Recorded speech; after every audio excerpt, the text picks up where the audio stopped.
Welcome to the Midsters Podcast, your podcast for inspiration on being bold and saying yes to making the most of your midlife.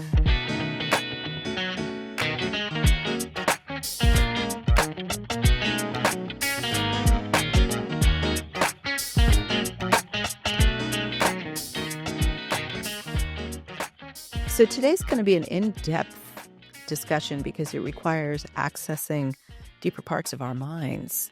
And we're going to talk a little bit about psychological nakedness, which some other people might refer to as self-awareness, which is something that I talk about a lot. And I know you think about a lot. I do. Because it's really the key to being whole and seeing yourself as a truly individual actor in the world. It can be scary, right? I think you have to go to the place of vulnerability. Yeah. What makes it scary, do you think? We were just having a topic about fear Yeah, we were. prior to the podcast. And I think at the root of it, it probably is fear. Also, I think it's lack of self-confidence. I wouldn't have said that when I was 20, but I think at my age now, and I hate to use the word age, it's kind of stages, right? Stages that we go through life. And I think at some point in life when your identity shifts and your roles kind of fade away, you're in a place not to recreate, but to figure out who you are without all of that. And so I think there's a natural progression or transformation almost to who you are, what you think, what are you about now? And in order to do that, I think you have to strip away the identities and just figure out the type of person you are, how you want to spend your time, who you want to be. But I do think the fear in that is we're so used to maybe disguising pieces of ourselves that we don't like. I don't know. To give it an analogy, which maybe doesn't hold, but we'll try, because we use photography sometimes. We do. You can get a polarizing lens for your camera, and when you're shooting in strong light, the polarizing lens takes out some of that harsh glare, and it'll make the sky look more blue, the clouds look more white. So it's a tool that you use in photography to sort of enhance the image when you're shooting in certain conditions.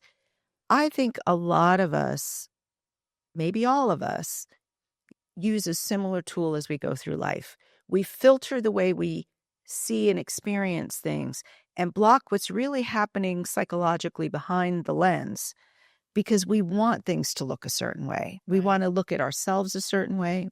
We want to perceive the world a certain way. We want to perceive our actions a certain way. But what's really going on, if you take that filter off, what's really going on behind that is probably a little bit murky and hard to see. And it's only with effort that we can force ourselves to look at that, see what's really happening, what's really motivating us, what are we really feeling, and then adjust to that reality. Does that make sense? Yes. Listening to you say that, I will say over the years, I've heard people say something and I just kind of look at them like I never understood it. And it was like, you got to do the work. And I always thought, do the work. Like, what are they talking about? What work? Like, on yourself, like, be a better person. But it really is being able to sit in the uncomfortable. What might bring shame, right? Or you felt like you haven't been enough or you should have done something better or more. But I think being self-aware, it is like, now I'm almost 60 and I can actually say, I need to do some work on myself. Yeah. There's work to be done. But I used to think of that phrase and just not get it. I couldn't, I just didn't get it. Not like I get it now. Yes, I totally agree. I think we all think, especially at younger ages of our life, because I think experience builds some awareness naturally, self-awareness naturally. But we all think that we understand ourselves when maybe we don't, right? So when I think of self-awareness, and this is just my take on it, I'm interested to hear yours.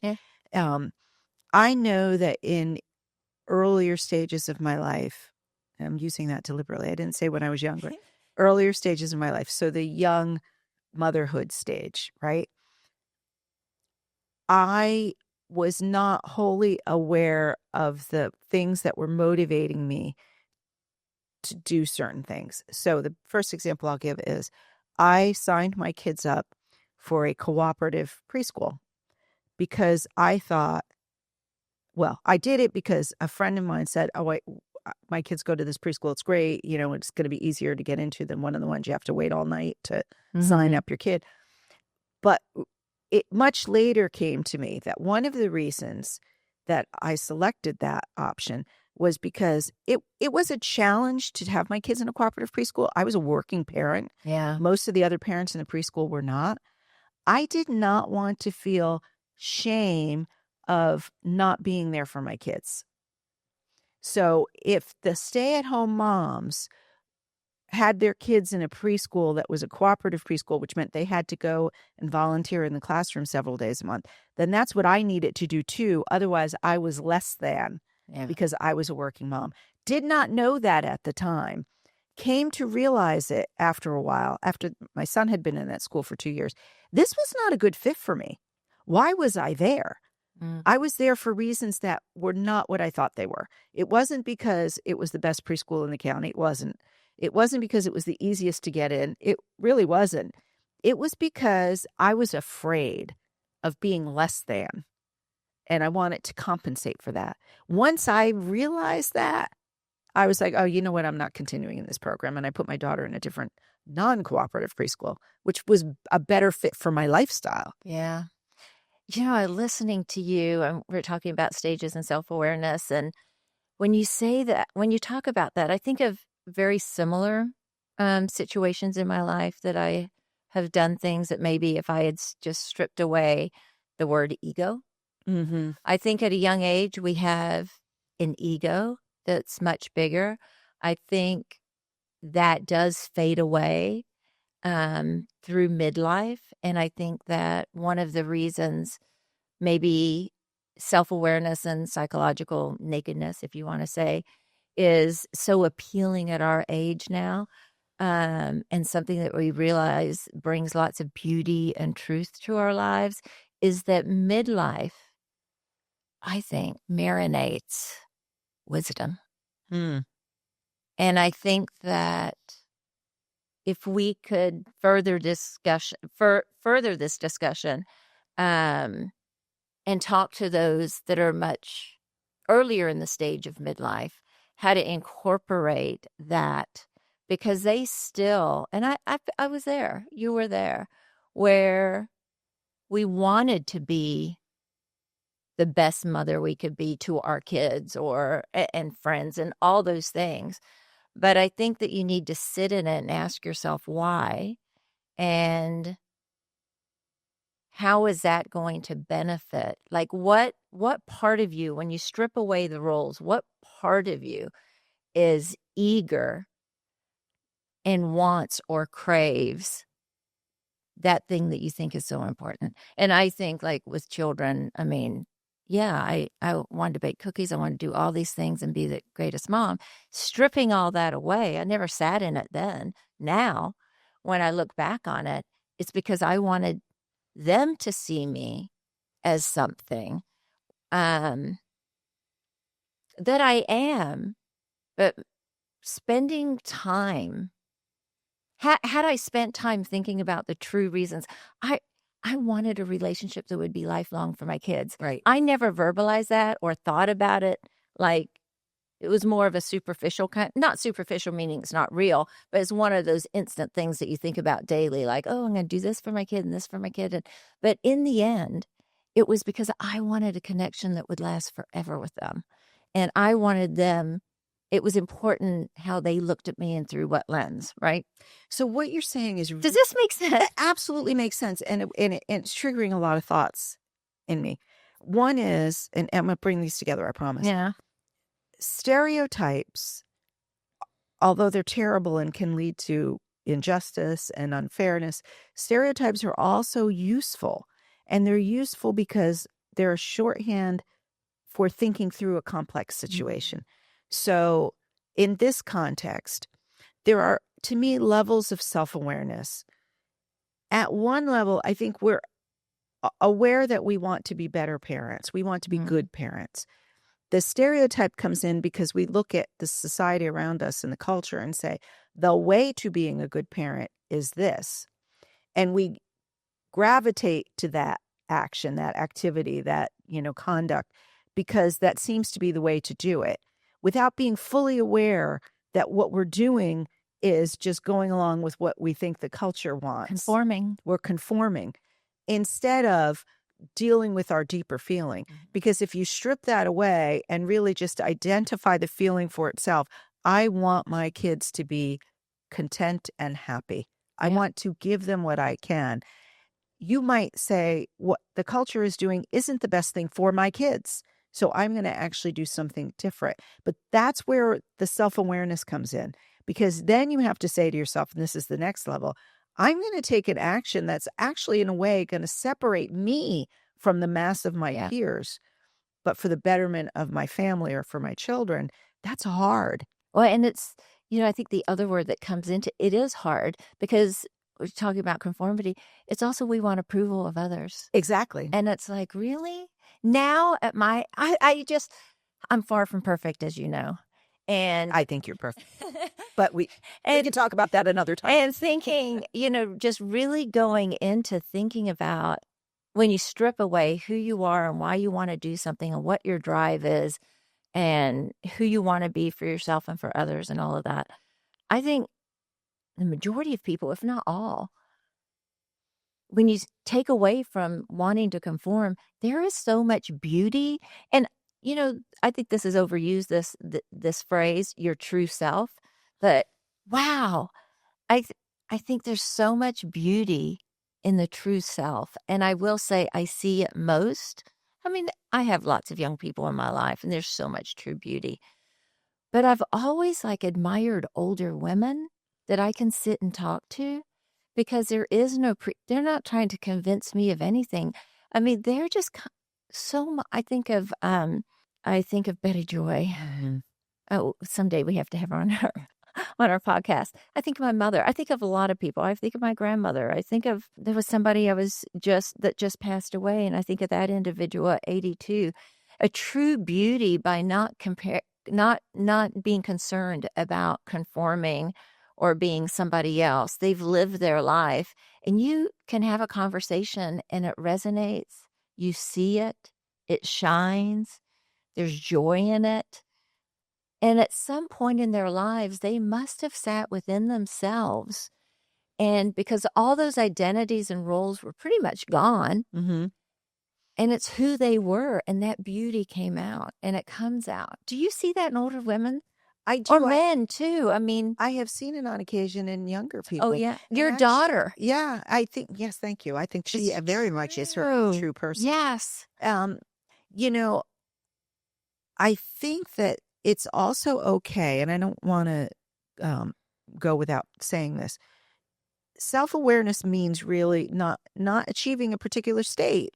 Right. But in being aware of and understanding your motivations and how they are guiding your conduct, your actions. So if there is someone for whom, for some reason, it is very important to conform, that's okay. As long as they're aware that that's what they're doing. And even those people sometimes feel very centered and settled because they are acting in accordance with their own deeper internal emotional life. Right.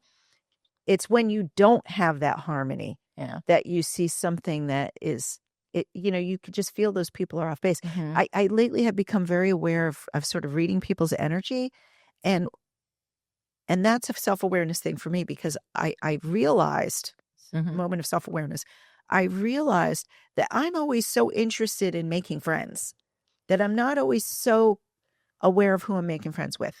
And sometimes I'm drawn to energy that's kind of negative. There's reasons for that, but it's not good for me. So I have learned how to try to be more aware of reading people's energy and deliberately saying, I'm not going to engage with people whose energy is not positive. That positive energy comes from people who are self-aware and who are acting in accordance with their own deeper sense of self. And that is really attractive to me. Yeah. I want more of that, because I want to try to model myself after that. So maybe I'm not being true to myself because I'm deliberately modeling after someone, but I'm aware that's what I'm doing. Right. Does that make sense? Yeah. With the friendships and talking about like being drawn to energy and stuff and sitting in your thoughts and why you want that, it is the why. Like, why do you want to be friends with them? What is it? What is it, the root? When all everything's gone and you're just seeing this person in a pure, naked kind of awareness way, what is that? And I think that it sounds like I mean, you know what you want there. But in an earlier stage of my life, I would have put that filter on and I would have said, oh, the reason I want to be friends with this person is maybe they're very social and they know a lot of other people and can expand my circle. When really it was because I was responding to something else in their energy that was familiar. This is a psychological thing, but like if you come from a dysfunctional family, you tend to gravitate to dysfunctional people because they're familiar. Yeah. It's only when you stop and realize that's what you're doing that you can take that out of the equation. Right. And then say, oh, you know what? Maybe this person is very social and can expand my social circle, but they're really negative too. Yeah. And that's what's really drawing me. And I don't want that. I think we're so much better now at rejecting Yes. what we don't want. I think my first probably experience of being self-aware, not realizing, but looking back at it with conformity is when I moved to the United States. I may have told this story before. I was born in England but lived in Australia, so I came with an Australian accent. I was 10 years old, about 10 years old. And I remember the community, my school community, like my first community I was really a part of with my own peers, age-wise, was they looked at me as a foreigner because I had an accent. And I rejected that from them. I'm like, no, I am an American. I don't know why I felt so American. I'd never stepped foot in America. My mother had a strong Scottish brogue. I had a British passport. I lived in Australia. Also had an American passport, but I had a father that talked about America all the time. And I rejected what somebody was trying to put onto me. It'd be interesting for me to think, sit back and think why I did that at the time. I can't really think about a lot of other times that I learned to become self-aware enough at a younger age to be able to reject. Sorority would be one. Sorority is wonderful for so many people. I rejected that because I rejected that. I had good self-awareness why that wouldn't be a good fit for me. For you, right. But I think outside of that, it really has taken going through midlife and not really caring what other people think. But even more than that is we look at this stage of life and we want to live it in a very intentional, thoughtful way. Not that we care what other people think. Of course we do. I care what my family thinks more than anything else. But I think we have to be in touch of who we are and those strengths and those weaknesses. Because I know my days are numbered and I really want to live my best self. Again, another cliche. But there's truth to that. And I think authenticity is really important. I think there's a lot of beauty in every individual if they just allow it and not put on all the disguises that we think we should. Social media is really bad at doing that. Yeah, social media is terrible. I mean, you're looking at people and you're admiring people. It's all a facade. But if you took all that away, there's probably these seeds, these ingredients that are so much more beautiful. And I want to see that. I want to be that. Not caring what others think is a little bit of a double-edged sword because you can put that on as a mask as well. I don't care what other people think because then you're absolving yourself. The deeper motivation there is absolving yourself of the need to monitor your own behavior. Yeah. Which we all kind of need to do. Yeah. But there's also not caring what others think in terms of if what I truly want is inconsistent with what others think, I'm going to go with what I truly want. And that's the healthy aspect of it. For me, there was a moment, it's kind of a small thing. Y'all know, like I had braced gray hair, but that was one of those not caring what others think not caring what other people think moments for me. Yeah. Because I realized, it's kind of funny, there were a number of events that converged at the same time that led to this decision. One was a practical thing, because I had something removed from my head and couldn't dye my hair for a while, which meant my gray roots were showing. But at that same time, my daughter had just graduated from high school. And I looked around and realized I was always a little bit older as mom, not a lot older, but a little bit older. Most people have kids, their late 20s, early 30s. I had them in my mid to late 30s. So I was a little bit older than the rank and file mom. And also I went gray very early. So I started dyeing my hair at 28. Oh, gosh. I didn't know So that. for years, I Yeah. dyed my hair. And once Lindsay graduated from high school, I looked around and said to myself, I am no longer limited to, not limited, but primarily involved with a community of younger women or women who look noticeably younger than me. I can actually embrace the fact that I am not as young as these women, and I don't want to dye my hair anymore. Yeah. It's a struggle, like, having to go in every 3 to 4 weeks and worrying about whether the roots are showing and the color not really looking natural, Right. because it's really hard to achieve Yeah. a natural look when you're solid gray underneath. So I let it go. And do I 100% love having gray hair? I'll be honest and say I don't, but I love it enough to continue not dyeing my hair, Right. because it's easier for me and because I am no longer so concerned about looking younger, Right. So that was a Well, you moment of reconciled with the awareness. why. Yes, yes. I mean, you really did. And I realized, I'm just dyeing my hair because I don't want to stand out from the rank and file of the women that I Yeah. have. Now I don't care if I stand out. Right. Oh, I think it's beautiful too. Oh, thank you. It's just thinking about self-awareness. We spoke about this a little bit earlier before the podcast. We used a little bit of different words for it, but I think it was basically the same. It's you used the word monitoring. I use the word kind of editing behavior, or, looking. When I look at edit, it's just like looking at what happened and figuring out, the why I did that or why I didn't do that, and looking at behaviors in general. I mean, the honesty in that is I don't always like my behavior. Even today at almost 60, is my behavior always something that I'm proud of?